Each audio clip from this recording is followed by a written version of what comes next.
What is it that you want to be? Who is it that you want to be?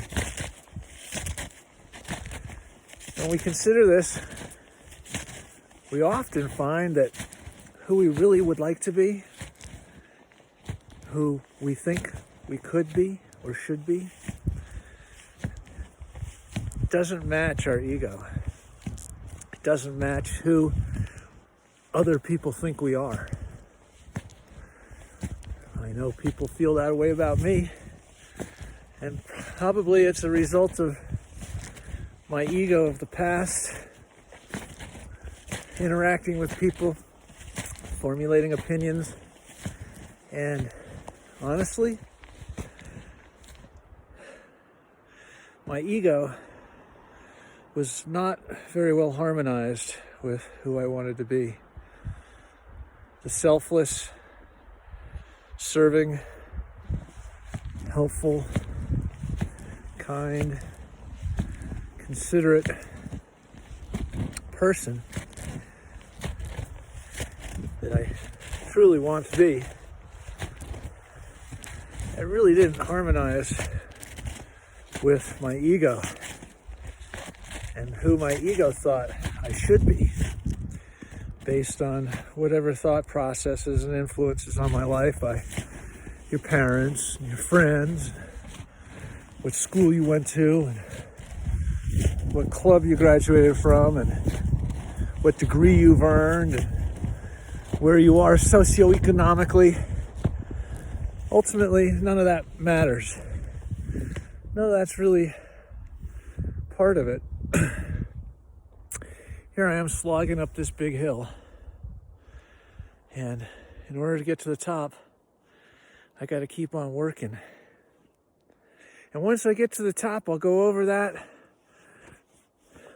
little summit and go down into another little dip, and then keep trudging up the hill again. And the point is that the work is just part of the journey.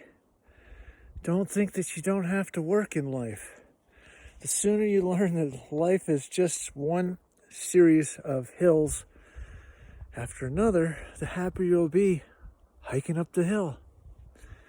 Look at the work as part of the joy of life. Because guess what? If you weren't alive, you wouldn't have any hills to trudge up. So when you try and harmonize who you would like to be with who you currently are, you'll run into some big challenges from your ego. Ego doesn't like to be challenged. It doesn't like anything but the status quo. The ego has been working to define itself for years. Your friends define who you are, and your ego hones itself based on those perceptions. And some egos are good, some egos aren't so good. My thought is that you see how well aligned your perception of who you should be is with who your ego thinks you are. Oh my goodness, how do I start doing that? Well, it's really simple. It's simple to start anyway. You start with a piece of paper and a pen. And you draw a line down the middle of that paper and you have two columns. Who do I think I should be? And who does my ego say I am? And see how well those two columns line up. And my sense is that if you're a happy, harmonious person, that those columns line up pretty well. And my sense is that if you find yourself in a constant state of struggle, constant state of anxiety, constantly bemoaning what you don't have, what you think you need, rather than focusing on all the good things you do have, that if who you think you are as an ego and who you want to be as yourself, if those are out of alignment, start taking the first steps to understand, what can I do to make a change? And I think the number one simplest thing you can do is start realizing that you need to change your thoughts. If instead of thinking, I need this or I need that, think, I have everything I need to be successful. Instead of thinking of all the things that are getting in your way, think of all the things you could do to help. Can you get someone a glass of water? Sure you can. Can you offer to take someone out for a trip shopping, maybe an elderly person, or pick something up, or do something, serve in silence. Drop off some clothes at the local charity. We have a great local charity here crossing the Jordan. There's a ton of them. Of course, we all are inclined to our personal likes and dislikes. And anyway, the more you change your life to understand that these hills that you're trudging up, you get to the top and then you go down into a valley. The downhill is obviously much easier than the uphill. And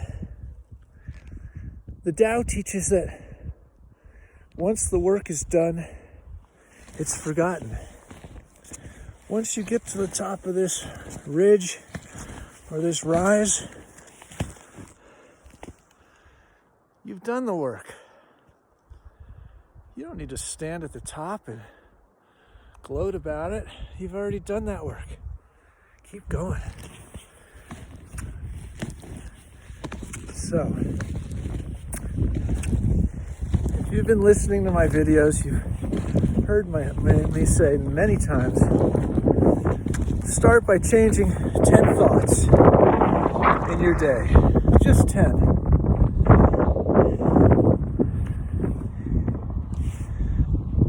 For me right now, I'm just thinking, it's so beautiful. It's so perfect. I could never have done anything like this. I can't improve upon it. It's going to be beautiful like this whether I'm here or not. It's awe-inspiring. You've got the wind in the trees, the snow on the ground, the clouds.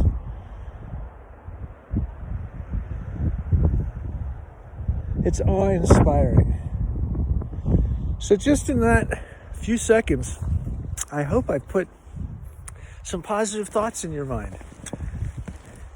If you were to take those same positive thoughts every day and infuse them into your mind, that's a few less thoughts you have available to be negative in your life. You see, the more positive thoughts you have, the more positive your life is going to become. Because you don't see life in any other way. You'll start to harmonize your self with your ego. You'll start to train your ego to be more representative of who you really want to be. It's a slow process because your ego is going to push back. It's going to fight you. It's going to feel like an uphill slog through deep powder and snowshoes. But it's just part of the journey of life. Life is all about work. We get up and go to work each day. Most of us, if we can. And each day we do our thing. And the same thing with our thoughts. If we got up and went to work every day thinking, today I'm going to think positive thoughts. And just fill our day with positive thoughts. Fill our day with affirmations. Walk around thanking everybody for anything and nothing. If you see someone in the hallway, say hello and smile. Make them a compliment. Oh, you look very nice today.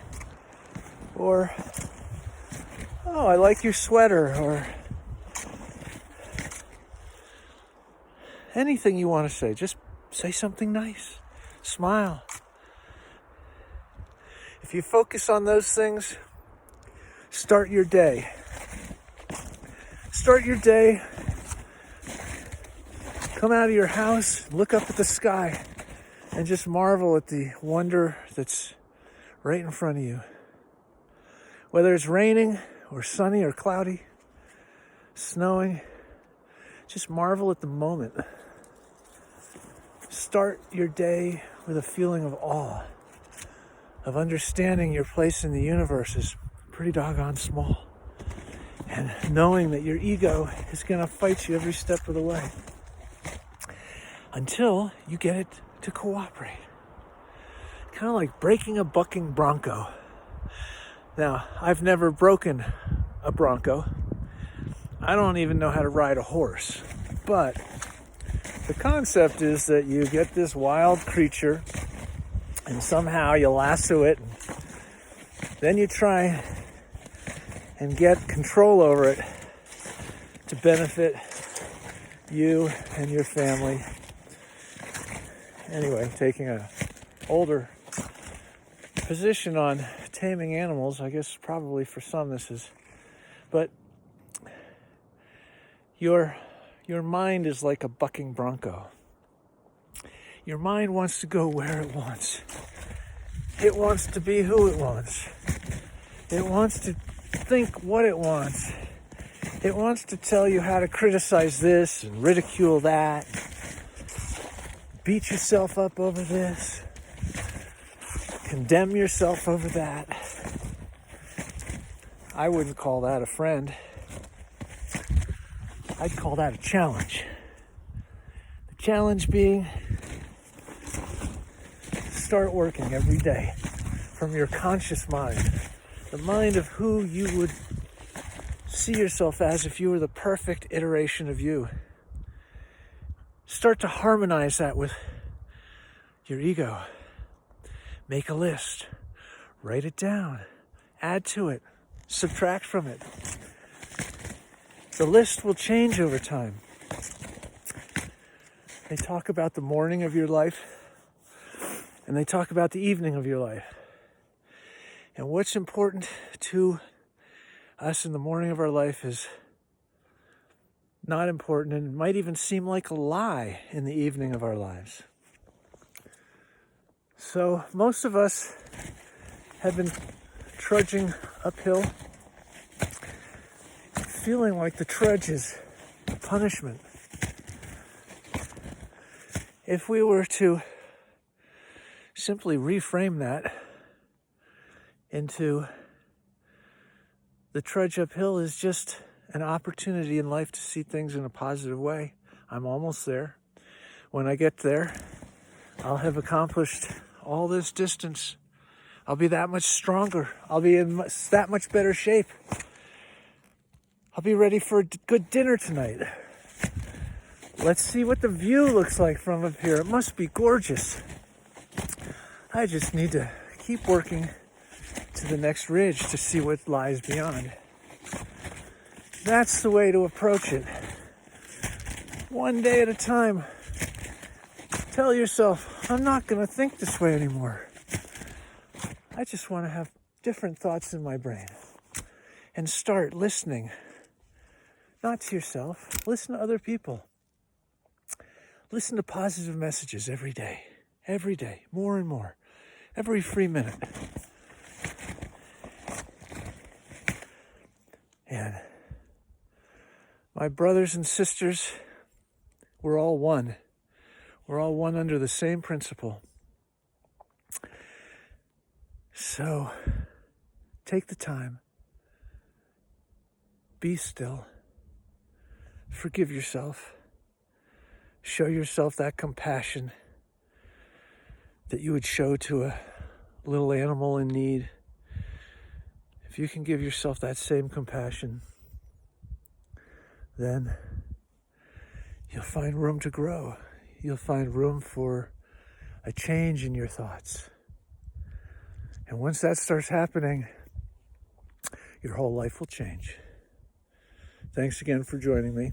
If you like these messages, please subscribe, and looking forward to helping work with you over the years to come.